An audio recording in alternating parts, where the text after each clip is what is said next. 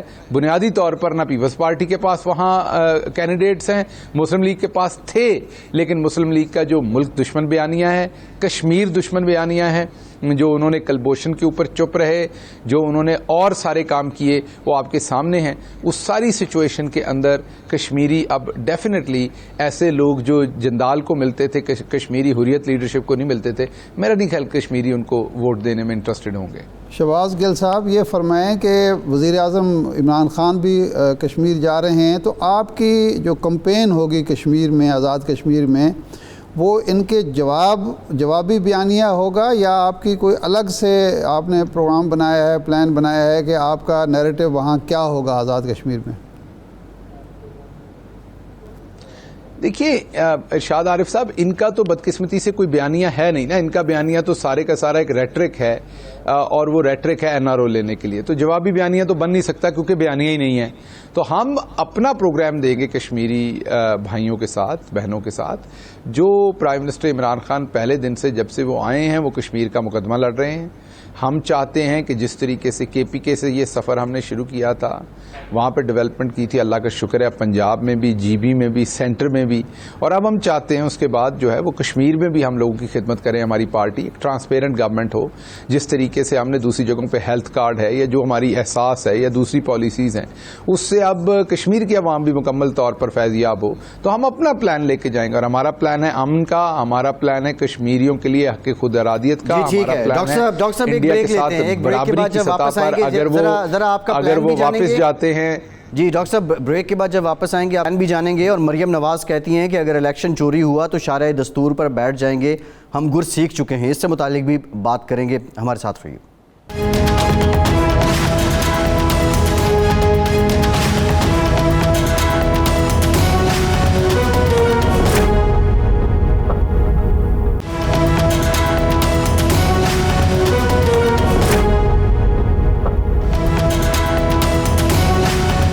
Break کے بعد ایک بار پھر سے پروگرام میں آپ کا خیر مقدم کرتے ہیں. شہباز گل صاحب ہمارے ساتھ موجود ہیں. گل صاحب آپ کی طرف آئیں گے, لیکن اس سے پہلے ارشاد صاحب, مریم صاحبہ کو یہ خدشہ ہے کہ وہاں بھی الیکشن چوری ہو سکتا ہے, اور انہوں نے آج کہا ہے کہ ہم یہ گر جان چکے ہیں کہ جیتی ہوئی سیٹیں کیسے نکلوانی ہیں, اور یہ بھی کہا کہ الیکشن چوری ہوا تو ہم شارع دستور پہ بیٹھ جائیں گے. آپ کو لگتا ہے ارشاد صاحب کہ دھاندلی, ویسے تو ایک کلچر ہے ہمارے یہاں, جو بھی ہارتا ہے وہ کہتا ہے دھاندلی ہوئی ہے, کشمیر کے الیکشن میں الیکشن چوری ہونے کا, کیونکہ ایک روایت تو یہ ہے کہ جس کی حکومت وفاق میں ہے اسی کی کشمیر میں بھی آتی رہی ہے. ارشاد صاحب دیکھیں, بات یہ ہے کہ اول تو کشمیر کے الیکشن سے پاکستان کے الیکشن کمیشن کا کوئی تعلق نہیں, پاکستان کی ایز سچ حکومت کا کوئی تعلق نہیں ہے. وہاں ایک الگ انڈیپینڈنٹ الیکشن کمیشن ہے, وہاں ایک حکومت ہے, اور ابھی حکومت جو ختم ہوئی ہے وہ مسلم لیگ نون کی حکومت تھی. تو شارع دستور پہ کیوں دیں گے, اور کس لیے بیٹھ جائیں گے؟ وہاں بیٹھیں, جو کچھ کرنا ہے کس طرح سے آپ کو, وہاں آپ کو بھی وہی مواقع حاصل ہیں جو مسلم لیگ نون کو. یہ ایک کلچر نہ بنائیں, اور کم از کم یہ جو پاکستان میں ایک محاذ کی سیاست ہے اور نہ مانوں کی میں نہ مانوں کی سیاست ہے, یہ کم از کم آزاد کشمیر میں نہیں ہونی چاہیے. کیونکہ آزادی کشمیر کو اس سے نقصان پہنچ سکتا ہے۔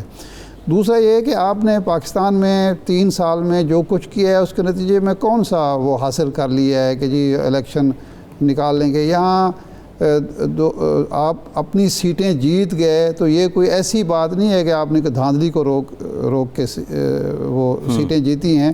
اس میں آپ کا ووٹ بینک بھی تھا، کچھ غلطیاں حکومت سے بھی ہوئی ہوں گی، تو اس کا موازنہ آپ آزاد کشمیر میں نہیں کر سکتے۔ جو مجھے نظر آ رہا ہے نقصان اس کا وہ یہ ہوگا کہ یہ جو تھوڑی سی ہمیں نظر آ رہی تھی کہ حکومت اور اپوزیشن کے درمیان انتخابی اصلاحات پر، باقی نیشنل سیکیورٹی کے ایشوز پر کوئی انڈرسٹینڈنگ کی فضا تھی، اس الیکشن کی وجہ سے ممکن ہے اس کو نقصان پہنچے اور ایک تلخی دوبارہ شروع ہو جائے حکومت اپوزیشن کے درمیان۔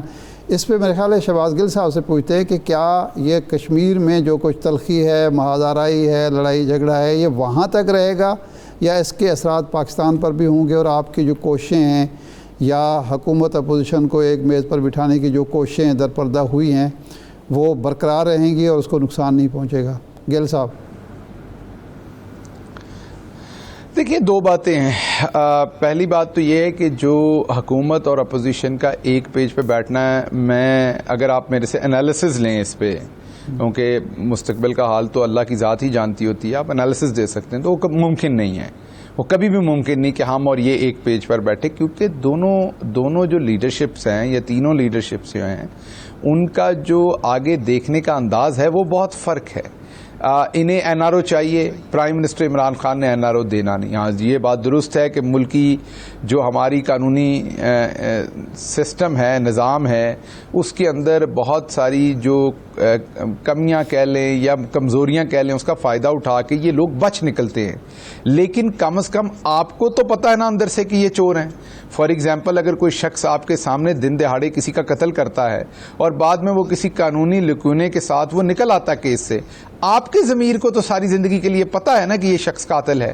اسی طریقے سے پرائم منسٹر عمران خان کو اور ان کی پارٹی کے جو نظریاتی لوگ ہیں ان کو بڑی اچھی طرح سے پتا ہے کہ یہ لوگ چور ہیں، یہ لوگ سیاستدانوں کے روپ کے اندر ایک ایسے لوگ ہیں جو جرائم پیشہ ہیں اور انہوں نے لوٹ مار کی ہے، بھلے یہ کسی عدالت سے کسی ٹیکنیکل گراؤنڈ کے اوپر نکل بھی آتے ہیں یا جو ہمارا انویسٹیگیشن کا، پروسیکیوشن کا ویک نظام ہے اس کی وجہ سے انہیں سزا نہیں ہوتی، تو ہمارے ضمیر کو تو پتہ ہے نا یہ کون لوگ ہیں، تو ان کے ساتھ بیٹھنا ناممکن ہے۔ ہاں، جب قومی ایشوز ہیں اس کے ساتھ کسی کے ساتھ بھی بیٹھا جا سکتا ہے، نیشنل سیکیورٹی ہے، گل صاحب ہم ارشاد صاحب نے بھی اسپیسیفکلی بات کی تھی جو الیکشن جو جنگ کے اندر قید، جو جنگ کے اندر آج اخباروں کی سرخی یہی ہے کہ اسپیکر کو ٹاسک دیا گیا کہ اپوزیشن کو جو ہے وہ اس معاملے پہ میز پہ لایا جائے۔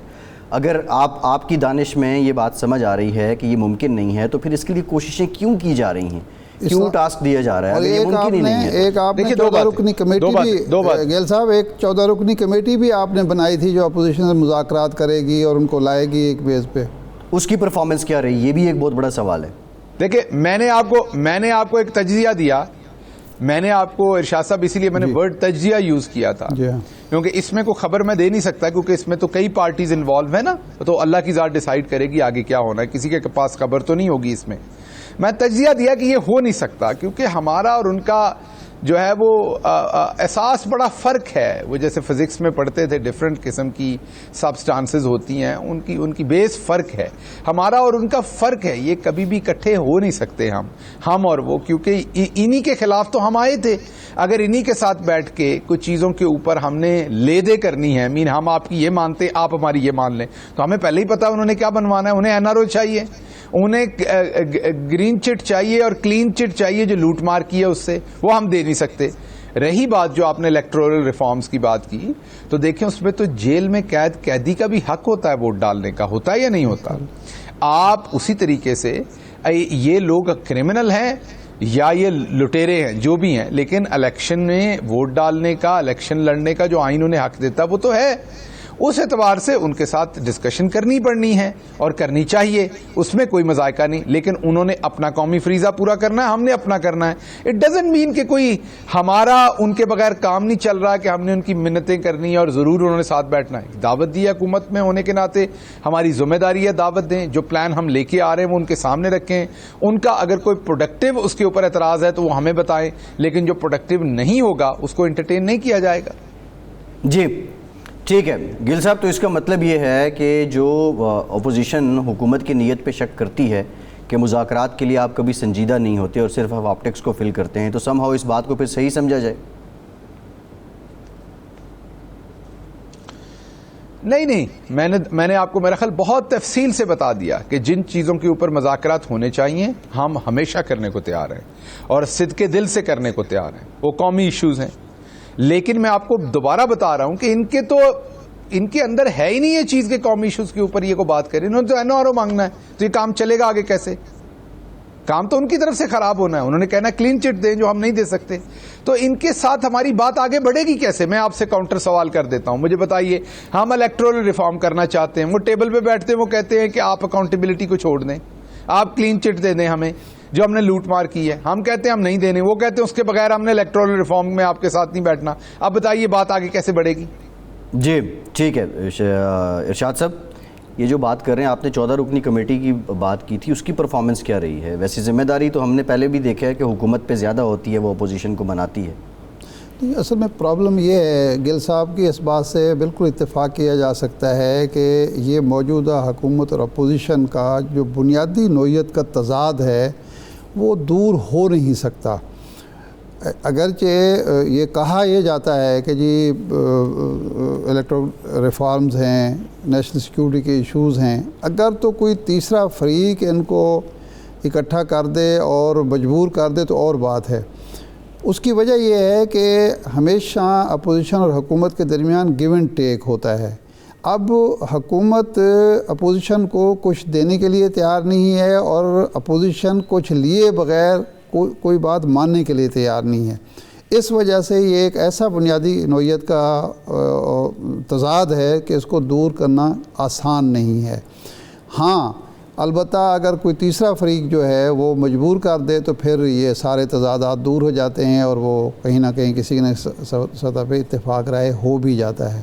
لیکن گل صاحب سے یہ چونکہ امریکہ میں بہت عرصہ رہے ہیں, پڑھاتے بھی رہے ہیں, پوچھنا یہ ہے کہ یہ جو اقوام متحدہ کا ایک رپورٹ آئی ہے جو اگرچہ تھوڑی سی پرانی, کہ ریسزم, نسلی امتیاز کے حوالے سے, نسل پرستی کے حوالے سے ایک وہاں اقدامات کی سفارش کی گئی اقوام متحدہ کی طرف سے, لیکن جب ووٹنگ ہوئی تو 106 ممالک نے اس کے حق میں ووٹ دیا اور 14 ممالک نے اس کے خلاف ووٹ دیا. اور یعنی نسل پرستی کے خاتمے کے لیے یا نسلی امتیاز کے خاتمے کے لیے جن 14 ممالک نے ووٹ نہیں دیا, اس کی مخالفت میں ووٹ دیا, اس میں امریکہ بھی شامل ہے, برطانیہ بھی شامل ہے, جرمنی بھی شامل ہے, آسٹریلیا اور کینیڈا بھی شامل ہے.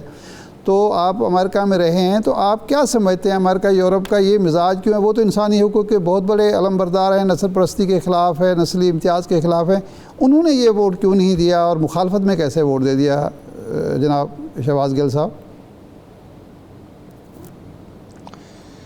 دیکھیے سر, بات یہ ہے کہ بہت ہی یہ ریلیٹو ٹرمز ہوتی ہیں ہر کلچر کے اعتبار سے. امریکہ کا ایک اپنا تناظر ہے کچھ چیزوں کو دیکھنے کا اور دوسری دنیا کا اپنا تناظر ہے. امریکہ کے اندر وہ جو ڈیفینیشن ہوگی اقوام متحدہ کی, یقیناً اس کے اوپر ان کا اگریمنٹ نہیں ہوگا. کوئی ایسی اس ڈیفینیشن کے اندر لکونہ ہوگا امریکہ کے پوائنٹ آف ویو سے جہاں پر وہ اگری نہیں کرتے ہوں گے. تو یہ ایک نسلی جو تعصب ہے وہ تو پوری دنیا میں موجود ہے, آپ کو پتا ہے, اور کچھ ملکوں میں اس کا زیادہ شدت ہے, کچھ میں کم ہے. فار ایگزامپل اگر ہم امریکہ کو اور ہندوستان کو کمپیئر کریں تو ہندوستان میں نسلی تعصب بہت ہی زیادہ ہے آپ کے سامنے اگر آپ دیکھیں تو. اسی طریقے سے میں یہ نہیں کہہ رہا کہ امریکہ میں نہیں, امریکہ میں بھی ہے بالکل نسلی تعصب. تو نسلی تعصب کو تو ہر حکومت کو, ہر سوسائٹی کی یہ ذمہ داری ہے کہ اسے ختم کریں. لیکن جب ایسے فورمز کے اوپر اس کو کئی دفعہ ایکسپلین کیا جاتا ہے تو اس کی جو ڈیفینیشنز ہوتی ہیں ان کے اوپر ملکوں کا, سوسائٹیز کا کئی دفعہ ڈس ایگریمنٹ ہوتا ہے. جیسے ہمارے بارے میں بہت ساری چیزیں, ہمارے ہاں فریڈم آف اسپیچ اور دوسری چیزوں کے اوپر بہت ساری باتیں کہہ دی جاتی ہیں ایک ایجنڈے کے تحت پاکستان کو بدنام کرنے کے لیے. وہ ڈیفینیشن جو شاید مغرب کے لیے بالکل صادق ہو, اسی ڈیفینیشن کو یہاں پر امپلیمنٹ کیا جاتا ہے, ہماری گراؤنڈ ریالٹیز کو اگنور کر کے, ہماری کلچرل سینٹیٹیز کو اگنور کر کے, ہماری جو اینتھروپولوجیکل ہمارے جو انٹریکشنز ہیں اس کو اگنور کر کے, ہماری جو سوشل فیبرک ہے اس کو اگنور کر کے, اور وہی روایات, وہی تسلسل یہاں پر لانے کی کوشش کی جاتی ہے جو بدقسمتی سے نہیں ہو سکتا. اور آپ اگر غور کریں تو میں, کیونکہ وہاں پہ میرا ایک بڑا لمبا عرصہ گزرا ہے, تو میں آپ کو یہ بڑی ذمہ داری سے بتا سکتا ہوں کہ جب وہ لوگ پاکستان یا بہت سارے اور ایسے ملکوں میں جاتے ہیں جہاں پر انہیں پتا ہوتا ہے کہ ہمارا کلچر ڈفرینٹ ہے, تو وہ اس کلچر کے اعتبار سے بیہیو کرتے ہیں. لیکن جو ہمارے یہاں پر سو کالڈ لبرل ہیں وہ کہتے نہیں آپ یہاں بیٹھ کر اس کو امریکہ بنائیں. آپ نے اگر جو امریکہ میں ایک بیچ ہے اور جو لاہور کی نہر ہے, دونوں کے منظر برابر ہونے چاہیے. ہر شخص کو آزادی ہے وہ کیا پہنے, وہ کہاں کیا جائے, کسی شخص کو آپ ڈیفینیٹلی فورس نہیں کر سکتے. لیکن آپ نے گرد و نواح کے عوامل بھی دیکھنے ہوتے ہیں, آپ نے کلچر دیکھنا ہوتا ہے. ایک بڑا امپورٹنٹ سوال ہے. اگر ایک چیز اوکلاہوما میں بہت اچھی ہے, ہو سکتا ہے وہی چیز واشنگٹن ڈی سی میں اس طرح سے بالکل ٹھیک ہے, بالکل ٹھیک ہے گل صاحب. لیکن سوال بنیادی طور پہ یہ ہے کہ ان کا اگر اپنا ڈیفینیشن یا ان کا کرائیٹیریا کوئی اور ہے, اور اقوام متحدہ کے پلیٹ فارم پہ وہ آ کے اس بات کی مخالفت کر دیتے ہیں, لیکن ہم جیسے جو ممالک ہیں ان پہ انسانی حقوق کی پامالی کا نام لگا کے, یا نسل پرستی یا تعصب یا سیکٹیرینزم یا ایکسٹریمزم جیسے الزامات عائد کر کے پھر ہمیں محروم کر دیا جاتا ہے, خواہ وہ جی ایس پی ہو یا ایون سم ہاؤ جس طرح فیٹف لائک باڈیز ہیں ان سے. تو ہاؤ ٹو کاؤنٹر دیٹ, اس کا تدارک کیسے کیا جا سکتا ہے؟ دیکھیے یہ افسوسناک بات ہے, جیسا کہ آپ ایکسپلین کر رہے ہیں کہ یہ دوگلے رویے نہیں ہونے چاہیے. جو قوانین ہمارے لیے ہیں وہی سب کے لیے ہونے چاہیے, یا جو ان کے لیے ہیں وہی ہمارے لیے ہونے چاہیے. یہ تو بیسک ہیومینٹی کی بات ہے کہ آپ ڈفرینٹ یارڈ سٹکس نہیں رکھ سکتے کسی ایک پہلو کے اوپر. تو میں آپ سے اگری کرتا ہوں کہ جب ہمیں پروسیکیوٹ اور پرسیکیوٹ کیا جاتا ہے ڈفرینٹ چیزوں کے اوپر, اور اپنے آپ کے لیے وہ رویے ڈفرینٹ رکھے جاتے ہیں, تو یہ مناسب نہیں ہے. جی بہت شکریہ ڈاکٹر شہباز گل صاحب. آپ کے وقت کا ایک بریک, اور بریک کے بعد ذکر کریں گے کہ جو پیپلز پارٹی ہے اس کی کیا رائے ہے اس کو لے کے, اور جو کل شاہد خاقان عباسی صاحب نے بلاول بھٹو صاحب کی باتوں کو گھٹیا قرار دیا, اس سے متعلق کیا پیپلز پارٹی سوچتی ہے. ہمارے ساتھ رہیے.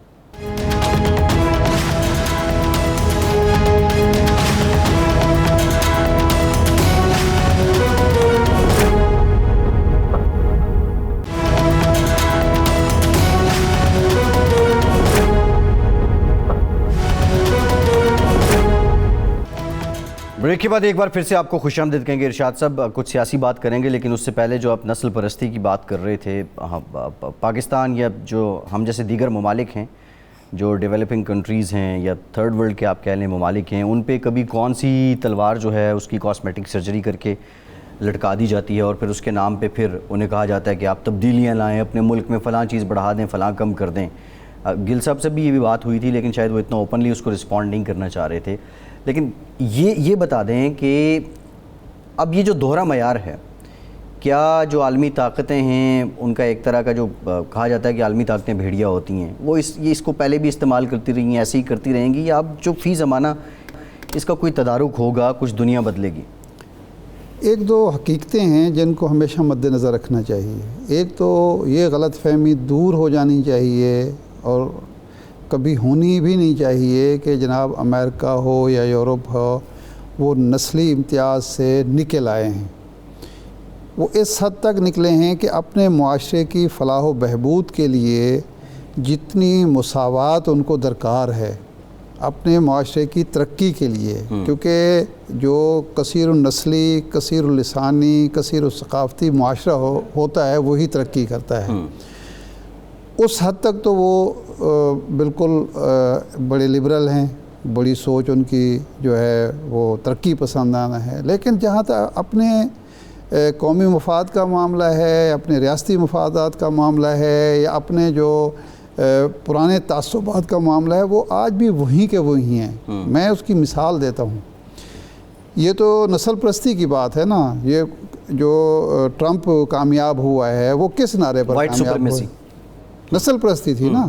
تو اس کا مطلب یہ ہے کہ وہاں کے 51% لوگ جو ہیں آج بھی نسل پرست ہیں جنہوں نے اس کو ووٹ دیا۔ اور اس کی دوسری مثال، یہ صنفی امتیاز بھی وہاں موجود ہے، اور اس کی میں مثال دیتا ہوں۔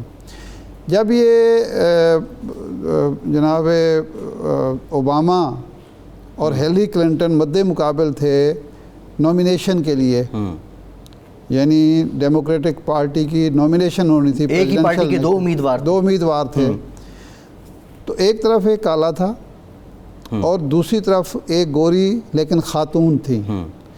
وہ اوباما سے زیادہ شہرت تھی ان کی اہلیت قابلیت کے چرچے تھے، وہ خاتون اول 2 دفعہ رہ چکی تھیں، لیکن ڈیموکریٹک پارٹی ایک لبرل پارٹی ہے، جی اس میں کالوں کی تعداد زیادہ تھی، ٹھیک ہے نا۔ لبرل پارٹی میں بھی انہوں نے ایک عورت کی بجائے مرد کو منتخب کیا کہ یہ ہمارا کینڈیڈیٹ ہوگا۔ اب اس کے بعد مقابلے میں آگے اگلی دفعہ ان کو بنا دیا گیا، کینڈیڈیٹ بنا دیا گیا ٹرمپ کے مقابلے میں۔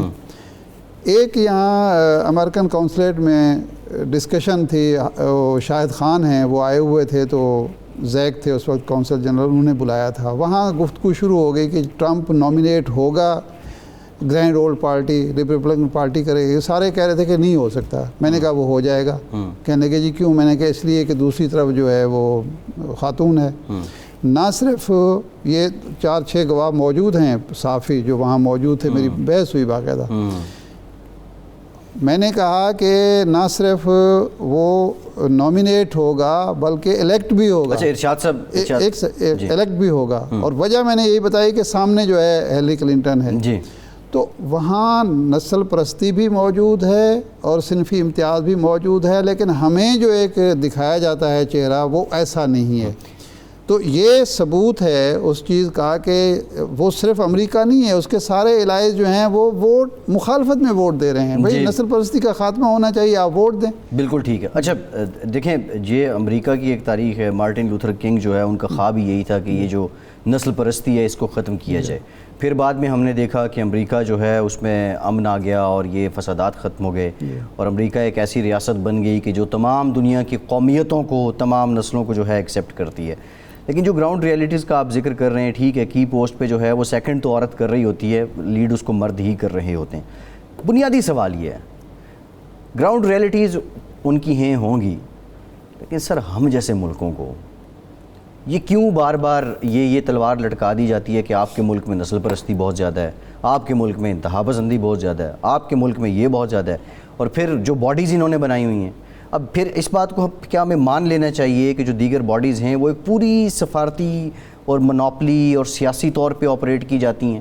جب کسی کو سکرو کرنا ہو تو یہ الزام لگا دیں، یہ کرائٹیریا دے دیں، اس کو فلفل کریں۔ یہ انسانی حقوق کا معاملہ ہو، نسل پرستی کا معاملہ ہو، صنفی امتیاز کا معاملہ ہو، یہ ہتھیار ہیں طاقتور سپر پاور کے ہاتھ میں۔ اور ہمیں 99 میں ہم چائنا گئے تھے پہلی دفعہ، تو وہاں ایک اعلیٰ عہدیدار نے ہمیں یہ کہا کہ انسانی حقوق جو ہے یہ امریکہ کا ایسا ہتھیار ہے وہ جو ہمیشہ تھرڈ ورلڈ کے خلاف استعمال کرتا ہے۔ تو یہ بھی اسی طرح کا ایک ہتھیار ہے۔ افریقہ میں جب معاملہ ہوگا تو اور انداز میں ڈسکشن ہوگی، پاکستان میں بلوچستان کا ایشو ہوگا تو ڈسکشن اور ہوگی، کشمیر میں اور فلسطین میں ڈسکشن بالکل مختلف ہو جائے گی۔ جی کشمیر میں جو کچھ ہو رہا ہے اس پر امریکہ کا رد عمل وہی ہے جو سوڈان میں دارفر کے معاملے پر تھا، یا انڈونیشیا میں ایسٹ تیمور کے ایشو پر تھا، وہاں تو ایسا ہمیں نظر نہیں آتا۔ تو اس کا مطلب یہ ہے کہ یہ ہتھیار ہیں جو تھرڈ ورلڈ کے، اور جن ممالک کی آپ نے گردن مروڑنی ہو، بازو مروڑنا ہو، ان ہتھیاروں کا آپ استعمال کرتے ہیں۔ ارشاد صاحب ہو گیا۔ اچھا آپ نے کشمیر کی بات کی، جو بریک سے پہلے جو پوائنٹ میں نے رکھا تھا ارشاد صاحب وہ یہ تھا کہ کشمیر میں انتخاب ہیں، پبلک پالیٹکس ہے، جلسے جلوس، الزام، یہ سب ہونا ہے، ایوری باڈی نوز۔ عوام کو بھی اب یہ سمجھ ہے، مزے کی بات یہ ہے کہ عوام کو پتہ ہے کہ یہ سب ہوتا ہے الیکشن سے پہلے۔ آج سے شاید 8-10 سال پہلے اتنے عوام باتوں کو سچ جان لیتے تھے، جو نعرے لگ رہے ہیں. پچھلی بار نعرہ لگا تھا مودی کا جو یار ہے وہ غدار ہے. آج بلاول صاحب نعرہ لگا رہے ہیں کشمیر کا سودا نامنظور. اب یہ اس طرح کا کنٹینٹ, اس طرح کا سبسٹینس جو ہے, کل کو مریم صاحبہ بھی کوئی لگا دیں گی, عمران خان صاحب جا رہے ہیں تو وہ بھی کوئی بات کر دیں گے. ظاہر ہے یہ سیاسی گیدرنگ ہے, لیکن جو اسلام آباد میں ہمارے ہاں سیاسی عدم اتفاق ہے یا سیاسی بے یقینی ہے وہ کشمیر تک پہنچ رہی ہے, اور الٹیمیٹلی ہم جو ہماری نیشنل پالیسیز ہیں یا جو ہماری نظریاتی معاملات ہیں کہیں اس سے روگردانی تو نہیں ہو رہی. دیکھیں یہ سیاسی نعرے بازی ہے, اور نہ اس سے پہلے کبھی فائدہ ہوا ہے اپوزیشن کو. دیکھیں نا 2016 کی کمپین میں بلاول نے یہ نعرے لگائے, الیکشن ہار گئے, ٹھیک ہے نا. یہ مریم نواز صاحبہ نے, جناب نواز شریف صاحب نے, باقی مسلم لیگ والوں نے جو 18 کے الیکشن میں یہی نعرے عمران خان کے خلاف لگائے, الیکشن تو ہار گئے وہ. اس کا کوئی فائدہ تو نہیں ہوگا, لیکن ہماری جو قومی مجموعی پالیسی ہے اس کو بھی کوئی نقصان مجھے پہنچتا نظر نہیں آ رہا. حکومت اور اپوزیشن کے درمیان جو رفٹ ہے یا کشمکش ہے یا ایک محاذ آرائی ہے, اس میں تو اضافہ ہو سکتا ہے, تلخی پیدا ہو سکتی ہے, لیکن ہمارے مسئلہ کشمیر کو اس سے نقصان پہنچے میرا نہیں خیال. کیونکہ خواہ وہ کشمیری عوام ہوں, پاکستانی عوام ہوں, وہ یہ سمجھتے ہیں اور یہ حقیقت ہے کہ اس دور میں مسئلہ کشمیر کو جس طرح سے اجاگر کیا گیا ہے اور اقوام متحدہ میں, جنرل اسمبلی میں, سلامتی کونسل میں جس طرح سے مسئلہ کشمیر کو اٹھایا گیا ہے, پچھلے 20, 25, 30 سال سے اس انداز میں نہیں اٹھایا جا رہا تھا. اور یہ صرف 5 اگست کے بعد نہیں ہوا, 5 اگست سے پہلے بھی ہم نے ایشو کو ہائی لائٹ کیا ہے. اقوام متحدہ کی وہ جو جنرل پرویز مشرف نے ایک پیدا کیا تھا, گرد و غبار پیدا کیا تھا, وہ 4 پوائنٹ اور 6 پوائنٹ اور 5 پوائنٹ وہ سارے کے سارے ختم ہو گئے. ہم واپس چلے گئے اس سٹینڈ پر جو 50s میں ہمارا سٹینڈ تھا, 60s میں تھا, کہ اقوام متحدہ کی قراردادوں کے مطابق مسئلہ کشمیر ارشاد صاحب بریک پہ جانے سے پہلے ایک سوال. 2 سال رہ گئے خان صاحب کے پاس, اور 6-7 مہینے 8 مہینے کے بعد پریکٹیکل الیکشن جو ہے نا اس کی کیمپینز وغیرہ اور سلسلے شروع ہو جانے, عوامی رابطہ اور یہ سب کچھ جو ہو رہا ہے اس ادراک کے ساتھ ہو رہا ہے کہ خان صاحب نے 2 سال اور پورے کرنے, اپوزیشن جو ہے مزید 2 سال کے لیے یہ رولا وغیرہ ڈالے گی عوام کو موبلائز کرنے کے لیے, اپنے لوگ بڑھانے کے لیے. یہ چیزیں کیا طے ہو چکی ہیں, یہ انڈرسٹینڈنگ پکی ہے؟ نہیں, اس طرح سے طے نہیں ہوئی کہ کہیں کوئی معاہدہ ہوا ہو یا کوئی باقاعدہ یہ طے کیا گیا ہو کہ ایسا ہوگا, لیکن سمجھ آ گئی ہے, تمام فریقوں کو یہ سمجھ آ گئی ہے, پیپلز پارٹی کو بھی, مسلم لیگ کو بھی, مولانا فضل الرحمان کو بھی, محمود خان اچکزئی کو بھی, کہ اگلے الیکشن میں ہی اب مقابلہ ہوگا اور اگلے الیکشن کی تیاری ہونی چاہیے. تو یہ ساری گفتگو جو ہو رہی ہے اگلے الیکشن کے لیے اپنی فیلڈ لینے کے لیے ہو رہا ہے. اس سے پہلے نہیں ہو رہا کہ حکومت کو گرایا جائے یا حکومت کو گرایا جا سکتا ہے. میرا خیال ہے سب سمجھ چکے ہیں کہ اگلے 2 سال ہم نے اپنی جگہ بنانی ہے, سپیس لینی ہے, اور حکومت کو بھی اس کا پتہ ہے کہ ہم نے ڈیلیور کرنا ہے تو اگلا الیکشن لڑنا ہے. اگلی دفعہ ہمیں اپنے جی ٹھیک ہے ارشاد صاحب, ایک بریک لیتے ہیں, بریک کے بعد واپس آتے ہیں, بات کرتے ہیں, ہمارے ساتھ رہیں.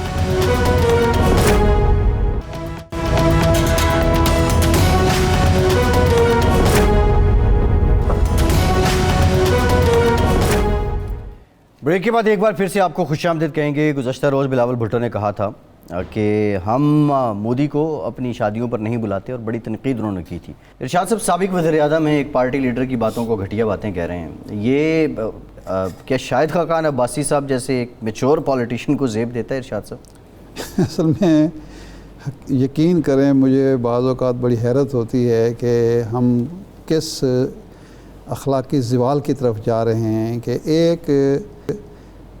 ایک انداز ہوتا تھا, ایک سطح ہوتی تھی گفتگو کی. اب بلاول صاحب جو زبان استعمال کرتے ہیں نواز شریف صاحب کے بارے میں یا عمران خان کے بارے میں, یا وزیر اعظم کے طور پر عمران خان اپنے مخالفین کے بارے میں جو کچھ کہتے ہیں, یہ جو کچھ فرما رہے ہیں, یہ ہمارے زوال کی نشانی ہے اور کچھ نہیں ہے.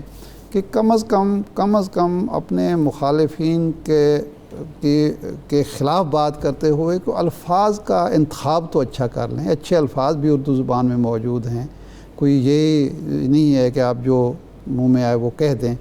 لیکن اب کیا کیا جائے، یہی کلچر ہمارا بن گیا ہے۔ ایک دور میں یہ ہوتا تھا، یعنی ہم نے وہ لیڈر دیکھے ہیں، مولانا مودودی، نواب نصر اللہ خان، چودھری محمد علی، میاں ممتاز محمد خان دولتانہ، مولانا شاہ نورانی، عبدالستار خان نیازی، جب وہ لوگ گفتگو کرتے تھے اپنے مخالفین کے حوالے سے بھی، تو وہ مخالفین بھی سن کے مزہ لیتے تھے بات کا کہ چلو جی مخالفت ہی ہو رہی ہے، لیکن یہ نہیں ہو رہا کہ وہ جو گلیوں کی زبان تھی نا، تھڑے کی زبان تھی، اب وہ سٹیج کی زبان بن گئی ہے اور وہ لیڈروں کی زبان بن گئی ہے جو ایک ورکر ایک دوسرے کے خلاف کیا کرتا تھے۔ وزیر اعظم عمران خان صاحب نے کہا کہ سندھ کے عوام کو ڈاکوؤں سے نجات دلاؤں گا۔ اب دیکھیں نا، بات یہ ہے کہ آپ وزیر اعظم ہیں، آپ وہاں الیکشن میں کراچی میں آپ کو ووٹ ملے ہیں، سندھ میں بھی آپ اپنی جگہ بنائے ہیں، لیکن اگر ڈاکو کا لفظ آپ نہیں استعمال کریں گے تو پھر بھی نہ تو یہ ہوگا کہ آپ کی مخالفت میں کوئی کمی واقع ہوگی، اور نہ ہی اس سے یہ ہوگا کہ آپ کے کوئی ووٹ بینک پر منفی اثر پڑتا ہو۔ لیکن اب چونکہ یہ ایک وتیرہ، میں تو یہی کہہ رہا ہوں کہ یہ وتیرہ بن گیا ہے، سب بولے چلے جا رہے ہیں۔ وہ ہمارے ہاں ایک جو ہوتی تھی ایک وزاداری تھی، مروت ہوتی تھی مخالفین کے حوالے سے، وہ ختم ہو گئی ہے، اور اس طرح کی زبان۔ عباسی صاحب نے گزشتہ روز یہ بھی کہا ہے کہ ڈومیسائل جو ہے وہ نواز شریف صاحب کا کمزور ہے، اور اس کا کرائٹیریا جو انہوں نے بتایا ہے کہ نواز شریف صاحب نے زرداری صاحب سے زیادہ پیشیاں بھگتی ہیں۔ اول تو زرداری صاحب کی ڈومیسائل والی بات بھی کسی جگہ آپ اس کو ڈیفینڈ نہیں کر سکتے، لیکن یہ جو کرائٹیریا آیا ہے ارشاد صاحب، مجھے نہیں پتا کہ شاید آپ اس کو سیاسی چٹکلا سمجھ رہے ہوں گے، لیکن کیا اگر اس کو کرائٹیریا رکھ لیں پھر تو جو قتل کے مجرمان ہوتے ہیں یا کوئی بہت بڑے بڑے کیسز میں ہوتے ہیں تو وہ تو بالکل ہی ان بیچاروں کا ڈومیسائل نہ ہونے کے برابر نہیں۔ افسوسناک تو بات یہ ہے اور قابل جو ہے توہین بات یہ ہے کہ ایک لیڈر جو ہے ملک کا، وزیر اعظم رہا ہو یا صدر رہا ہو، وہ کرپشن کے الزام میں پیشیاں بھگت رہا ہو۔ اگر سیاسی پیشیاں بھگتنی پڑیں تو یہ قابل فخر بات ہے کسی سیاستدان کے لیے، لیکن اگر کرپشن کا الزام ہو، اربوں روپے کی کرپشن کا الزام ہو، تو اس پر تو شرمندہ ہونے کی ضرورت ہے، نہ کہ اس کو بطور فخر استعمال کیا جائے کہ جی اس نے زیادہ بھگتی ہیں پیشیاں یا اس نے زیادہ بھگتی ہیں۔ تو یہ تو کوئی، میں نہیں سمجھتا کہ یہ بھی کوئی کریڈٹ ہے۔ جی ٹھیک ہے۔ اچھا، قمر زمان قائرہ صاحب نے ہمیں جوائن کیا ہے، پاکستان پیپلز پارٹی سینئر رہنما ہیں۔ قائرہ صاحب thank you very much for joining اس۔ قائرہ صاحب آپ سمپل بتا دیں، جو عباسی صاحب کل کہہ رہے ہیں کہ بلاول صاحب کی باتیں گھٹیاں ہیں اور ان کا جواب دینا پسند نہیں کرتا، ایسا کیا کہہ دیا ہے بلاول بھٹو صاحب نے؟ دیکھیں، اب شاید خاقان اگر باولوں کی طرح گفتگو شروع کر دے گا تو اس ملک کا اللہ ہی حافظ ہے۔ بلاول صاحب نے کون سی ایسی بات کہہ دی ہے، اور یہ بات کہنا خود گھٹیا پن کی علامت تو ہو سکتا ہے، مجھے افسوس ہے یہ لفظ استعمال کرتے ہوئے، لیکن انہوں نے ایک اپنا سیاسی مکالمہ ادا کیا ہے۔ شاید خاقان کو آج کل کوئی زیادہ بخار چڑھ گیا ہے پیپلز پارٹی سے نفرت کا، ان کا اپنا ذاتی ایجنڈا ہو سکتا ہے۔ کل انہوں نے، بلاول صاحب نے جو باتیں کی تھیں اس کے ساتھ ہی انہوں نے یہ بھی کہا تھا کہ اگر پی ڈی ایم کے جو ہمارے باقی کمپوننٹ تھے، اب تو پی ڈی ایم اس وقت معطل ہے، لیکن اگر آج بھی وہ اس بات پہ قائل ہو جائے اور وہ جو ہم نے روڈ میپ طے کیا تھا، لکھا ہوا روڈ میپ جو ہے، اور اس کے مطابق وہ پنجاب کی حکومت کے خلاف عدم اعتماد لائے اور پھر مرکزی حکومت کے خلاف لائے، تو ہم ان کے ساتھ ہیں، بالکل ساتھ ہیں۔ ہم نے تو ایک دفعہ بھی نہیں کہا کہ ہم ساتھ نہیں چلنا چاہتے، لیکن کچھ باتیں تلخ ہو جاتی ہیں، تلخ کرنی پڑتی ہیں جو حقائق کے مطابق ہوتی ہیں، لیکن اس کو اس پیرائے میں بیان کرنا اور کسی کو گھٹیا کے رنگ میں کہنا، یہ گھٹیا پن کی علامت ہی ہو سکتی ہے، اور کیا ہو سکتا ہے۔ قائرہ صاحب، آپ آزاد کشمیر کی سیاست میں اس وقت باقاعدہ مؤثر کردار ادا کر رہے ہیں کہ وہاں کمپین چلا رہے ہیں انتخابی۔ ایک تو یہ جواب دے دیجئے کہ جناب فواد چودھری صاحب نے بھی کہا ابھی تھوڑی دیر پہلے، شہباز گل صاحب بھی، کیا آپ کے واقعی وہاں 8 کینڈیڈیٹ ہیں یا آپ کے کینڈیڈیٹس کی تعداد زیادہ ہے؟ ایک اور پوزیشن اس وقت پارٹی کی کیا ہے کمپین میں؟ آپ کو کیا نظر آ رہا ہے کہ کتنی سیٹیں آپ لے سکتے ہیں؟ میں ایک گزارش کروں عارف صاحب، ان وزراء کی باتوں کو میں آپ کے سامنے تھیسز رکھ رہا ہوں، آپ چیک کیجئے، اگر ہمارے 8 نہیں 18 بھی نہیں، اگر ہر سیٹ پہ امیدوار نہ ہو، ورنہ ان وزراء کی باتوں کو سوائے جھوٹ اور ملامہ سازی کے، اور اتنا جھوٹ بولو اور اتنے زور سے بولو کہ سچ پہ گمان ہونے لگے، اور یہ تسلسل کے ساتھ غلط بیانی کر رہے ہیں، یہی ان کا وتیرہ ہے، اس حکومت کا وتیرہ یہ ہے یعنی پیپلز پارٹی کے کینڈیڈیٹ، مسلم لیگ کے کینڈیڈیٹ، پی ٹی آئی کے کینڈیڈیٹ، ان کی فہرستیں اخباروں میں باقاعدہ حلقہ وائز چھپی ہوئی ہیں. نہیں یہی تو قائرہ صاحب حیرت ہو رہی تھی کہ ایک پارٹی جو 4-5 دفعہ آزاد کشمیر میں اقتدار میں رہی ہو. آپ کے لیے حیرت ہے جی، مجھے حیرت اس لیے نہیں ہے کہ اس حکومت کا سب سے بڑا ہتھیار جھوٹ، اور یہ فاشسٹ حکومت کا، یہ پاپولسٹ حکومتوں کا یہی مزاج ہوتا ہے کہ جھوٹ بولو اپنے مخالف کے بارے میں، اتنی بدگمانی. یعنی ساری دنیا کو پتا ہے ہمارے جو مرکزی عہدیدار ہیں، جو پارٹی کے نمایاں عہدیدار ہیں، جو سابقہ وزراء ہیں، جو کئی دفعہ ایم ایل اے رہ چکے ہیں، ان کی تعداد 12, 14, 15 ہے جو آلریڈی الیکشن کنٹیسٹ کر رہے ہیں. قائرہ صاحب یہ فرمائیں کہ پچھلی دفعہ بھی جناب بلاول صاحب نے اسی طرح کی کمپین چلائی تھی مسلم لیگ نون کے خلاف، مودی کا جو یار ہے، غدار ہے. اس دفعہ بھی وہی پیٹرن ہے. تو آپ نہیں سمجھتے کہ پچھلی دفعہ آپ کو اس کا فائدہ نہیں پہنچا تو اب بھی فائدہ نہیں پہنچا کہ کوئی نیا نیریٹو آپ دیتے؟ دیکھیے، جو کشمیر کے اندر جا کے کیا نیریٹو ہو سکتا ہے؟ کشمیر کے اندر جا کے آپ کشمیر کے لوگوں کو کشمیر کے مقدمے کے بارے میں آگاہ کرتے ہیں. یقیناً وہاں پہ ڈیولپمنٹ کی باتیں بھی کریں گے، ماضی میں اپنی حکومت کی باتیں بھی کر رہے ہیں، پاکستان کی پالیٹکس کے اوپر بھی باتیں کر رہے ہیں. لیکن وہ پاکستان کا الیکشن نہیں، کشمیر کا الیکشن ہے جس کے کشمیری ووٹر ہیں.